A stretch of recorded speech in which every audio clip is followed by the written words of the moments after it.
Have you ever considered being buried to help fertilize a tree when you're no longer living? The Gen Z Force concept is when Gen Z and other inspired people come together. We'll be cultivating plant growth with each deceased body.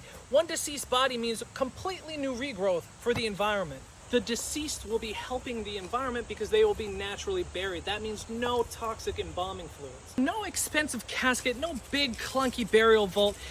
Natural burial is as inexpensive as you want. Personally, I believe death should be free. So at the Gen Z Forest, our intention here is to help the environment through our death. It also included a section where people can be left out to just be eaten by scavengers if they want. So let me know in the comments, would you support the Gen Z Forest? If so, duet this and use the hashtag Gen Z Forest. And you can find a natural burial cemetery near you at restinggrounds.org. So initially, when the deceased is placed, the decomposition fluids overwhelm the soil and the vegetation. Primarily overwhelmed with various natural elements, decomposition fluids are not as dangerous as we're led to believe. I'll be doing a separate video on all that. But over time, those fluids will actually help boost the vegetation to regrow. Here we see a boost in plant growth from the fluids. Also, we're creating a secret death science group chat.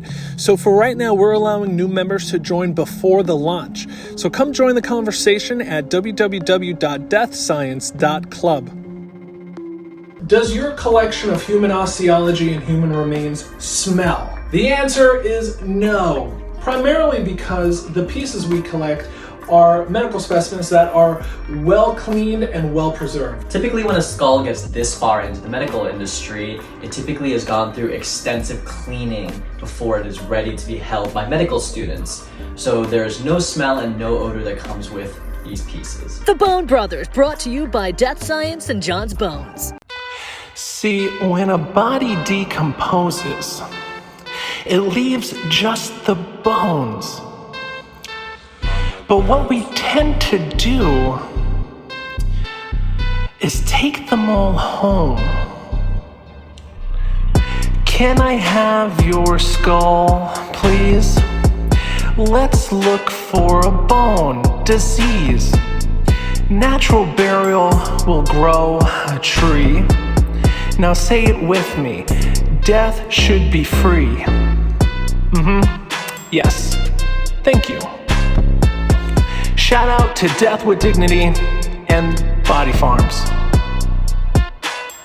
And let me know in the comments what else I should put under the microscope. Let's explore the details of a real human femur bone with a digital microscope. So with the full femur, let's begin here. As we see here, there is some exposed bone marrow, also known as trabeculae. Now moving on to the more compact bone here, the shaft of it.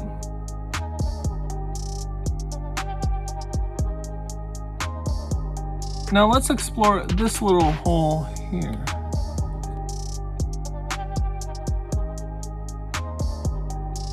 Let's explore the fovea right up on top of the femoral head here, this little groove.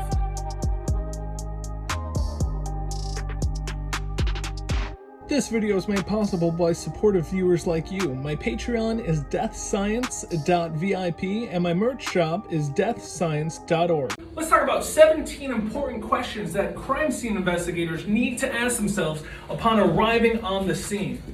Is it indoors or is it outdoors? Does the location have an address or just GPS coordinates? What's the location's weather, climate, and temperature like? What are the details of the neighborhood and building? Did the first responders notice any odors? Is there any food that's present, like being prepared or partially eaten and stuff? Is there anything that insinuates violence? You can watch the full uncensored version of this video on my YouTube at www.DeathScience.tv, and let me know in the comments some questions you would ask at a crime scene. Did you know that human bones can change color? Naturally, our bones are kind of like a pastel yellow color, but when we apply heat to them, that's when they change. So from a pastel yellow color, they turn brown to black, blue-gray, gray, white, and finally ash or mineral salts. And these changes happen faster for smaller bones. The bones will shrink just a little bit, warp, and fracture before being reduced to ash. Also, a little bonus fact, calcination is the process of getting bone mineral salts. And these salts can be used in fine bone china. Let me know in the comments what you would want to happen to your cremated remains. Have you ever thought about exploding a human skull with TNT? Well, this is not what happens. So here we have an exploded skull, but not actually what you think. It wasn't actually blown up. This was a human skull that was chemically separated to allow med students to learn the various parts of the human skull. Typically, the human skull is made up of 22 different bones, and Bushine skulls, or exploded skulls, help students better understand it. The Bone Brothers, brought to you by Death Science and John's Bones. But chainsaws were originally invented to help birth human babies. Back in 1780, there were two doctors who invented this hand crank chainsaw that was used to cut this pelvic cartilage right here. Cutting this part of cartilage here would allow the hips to open just a little bit more to ease the birthing process. Now the surgery isn't really practiced anymore, as chainsaws are primarily used to cut trees, not human bodies. Are you or have you ever wanted to be a photographer? How about a crime scene photographer? Let's talk about 5 important techniques for crime scene photographers. Maximize the depth of field. For example, a shallow depth of field is when you take a photo and the background is blurring and out of focus, but your subject is in focus. At a crime scene, it's important to have as much focus as possible. Photograph the scene in a logical sequence, typically where the crime took place in the adjacent areas. Generally, external overall scene, then to individual photos of located evidence. This is to help the jury comprehend the photo evidence. You can finish watching the full episode at www.DeathScienceTV. Oh, what are you doing with that? Could you imagine being sawed in half?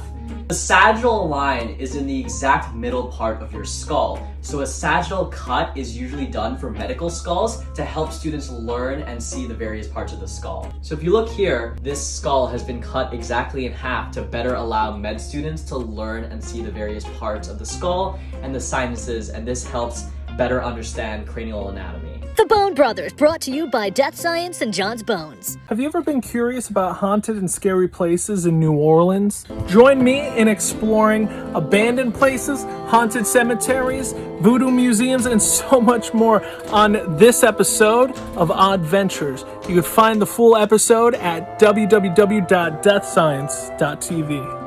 Most of us have heard of the term post-mortem, used to refer to the deceased as they are no longer living. For example, the deceased was chopped up post-mortem, as in after when the deceased was no longer living. But what about the terms antemortem and perimortem? Antemortem describes the state of the body before death. For example, the deceased was bit by a skunk antemortem and did not necessarily lead to dying, as we might see proof that the body has healed itself from that injury. Whereas perimortem describes the state of the body near or at the time of death, as the wounds acquired at that time will show little to no evidence of healing. For example, the deceased received a very deep paper cut perimortem, leading to their fatality. Also, feel free to join the Death Science Discord at www.deathscience.club. Hey John, why do these skulls have paint on them? So this is where anatomical markings and anatomical paintings start to come into effect